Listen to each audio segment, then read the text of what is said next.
नमस्कार। आज हम पढ़ेंगे श्रीमद् भागवत गीता गीता प्रेस गोरखपुर अध्याय नंबर 5 श्लोक नंबर 14। आप लोग ध्यान पूर्वक सुने। संबंधो पूर्व श्लोक में कहा गया कि साक्ष्योगी ना तो कर्म करता है और न करवाता ही है, किंतु भगवान तो कर्म करवाते होंगे। इसके उत्तर में आगे का श्लोक कहते हैं, व्याख्या सृष्टि की रचना का कार्य सगुण भगवान का है, इसलिए प्रभु पद दिया गया है।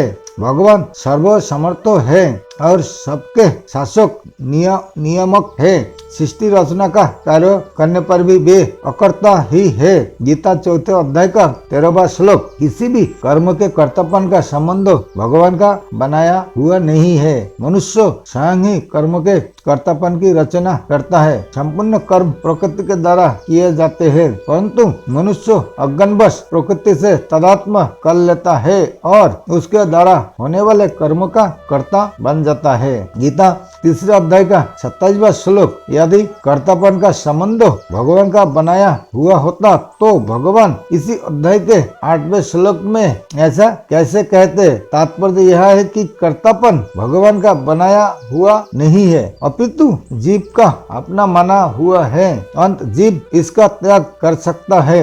भगवान ऐसा विधान भी नहीं करते कि अमुक जीव को अमुक शुभ अथवा अशुभ कर्म करना पड़ेगा। यदि ऐसा विधान भगवान कर देते तो विधि निषेध बताने वाले शास्त्र, गुरु, शिक्षा आदि सब व्यर्थ हो जाते हैं। उनकी कोई सार्थकता ही नहीं रहती और कर्म का फल भी जीव को नहीं भोगना पड़ता। न कर्मानी पदों से यह सिद्ध होता है कि मनुष्य कर्म करने में स्वतंत्र है। जीव जैसा कर्म करता है वैसा फल उसे भोगना पड़ता है। जड़ होने के कारण कर्म स्वयं अपना फल भुगतने में असमर्थ है। अंत कर्म के फल का विधान भगवान करते हैं। भगवान कर्म का फल तो देते हैं, पर उस फल के साथ संबंध भगवान नहीं जोड़ते, प्रस्तुत जीव स्वयं जोड़ता है। जीव अज्ञानवश कर्म का कर्ता बनकर और कर्म फल में आसक्त होकर कर्म फल के साथ अपना संबंध जोड़ लेता है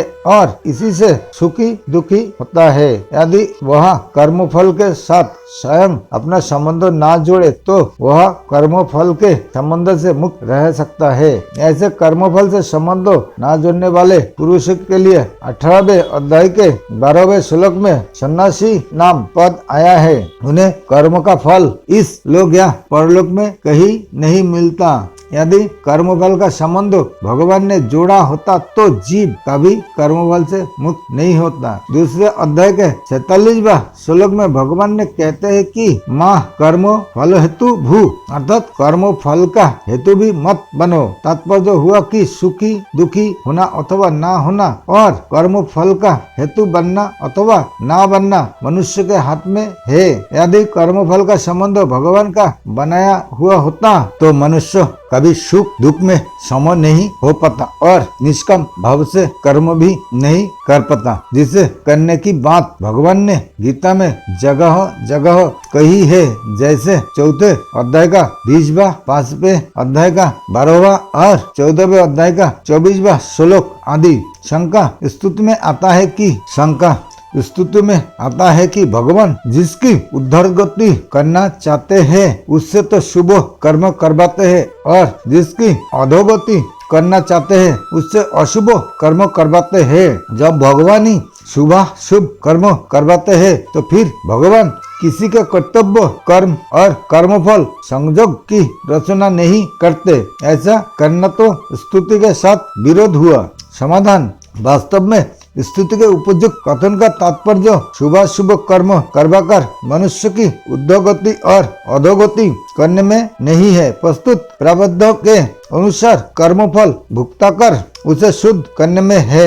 अर्थात मनुष्य शुभाशुभ कर्म का फल जैसे भोग सकते, भगवान कृपा पूर्वक उसे कर्म बंधन से मुक्त करके अपना वास्तविक प्रेम प्रदान करने के लिए उसके प्रारब्ध के अनुसार वैसे ही परिस्थिति और बुद्धि बना देते हैं। जैसे जिस मनुष्य को प्रारब्ध के अनुसार धन की प्राप्ति होने वाली है उसे व्यापार आदि में वैसे ही खरीदने आदि की प्रेरणा कर देते हैं। अर्थात उस समय उसकी वैसी ही बुद्धि बन जाती है और जिसे प्रारब्ध के अनुसार हानि होने वाली है उसे व्यापार आदि में वैसे ही प्रेरणा कर देते हैं। तात्पर्य यह है कि मनुष्य जिस प्रकार से अपने शुभाशुभ कर्म का फल भोग सके भगवत प्रेरणा से वैसे ही परिस्थिति और बुद्धि बन जाती है। यदि स्तुति का यही अर्थ लिया जाए कि भगवान जिसकी उद्धोगति और अधोगति करना चाहते हैं उससे शुभ और अशुभ कर्म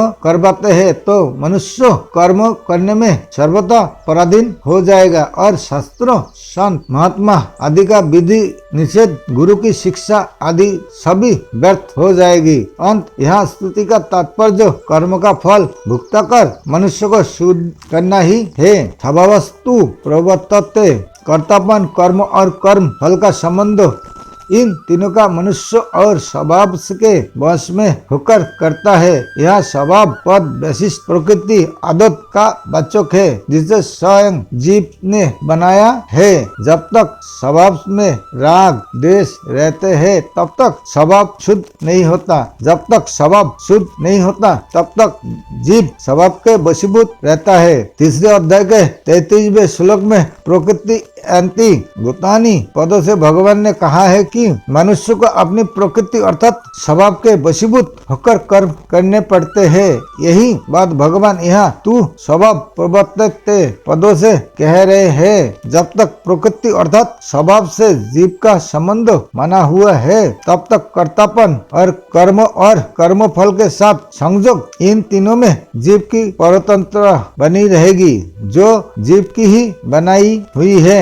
उपयुक्त पदों से भगवान यह कह रहे कि कर्तव्य कर्म और कर्म फल संयोग भक्तित्व तीनों जीव के अपने बनाए हुए हैं। इसलिए वह स्वयं इनका त्याग करके निर्लिप्तता का अनुभव कर सकता है। परिशिष्ट भाव कर्तव्य कर्म और कर्म फल का संयोग परमात्मा की सृष्टि नहीं है प्रस्तुत जीव की सृष्टि है। इसलिए जीव पर ही इसके त्याग की जिम्मेदारी है। स्वभावस्तु प्रवर्तते वास्तव में संसार के साथ संबंध विच्छेद स्वाभाविक है परंतु अभाविकता में स्वाभाविकता देने के कारण संसार का संबंध स्वाभाविक दिखने लग गया। यह स्वभाव सब नहीं है प्रस्तुत बनाया हुआ कृत्रिम है।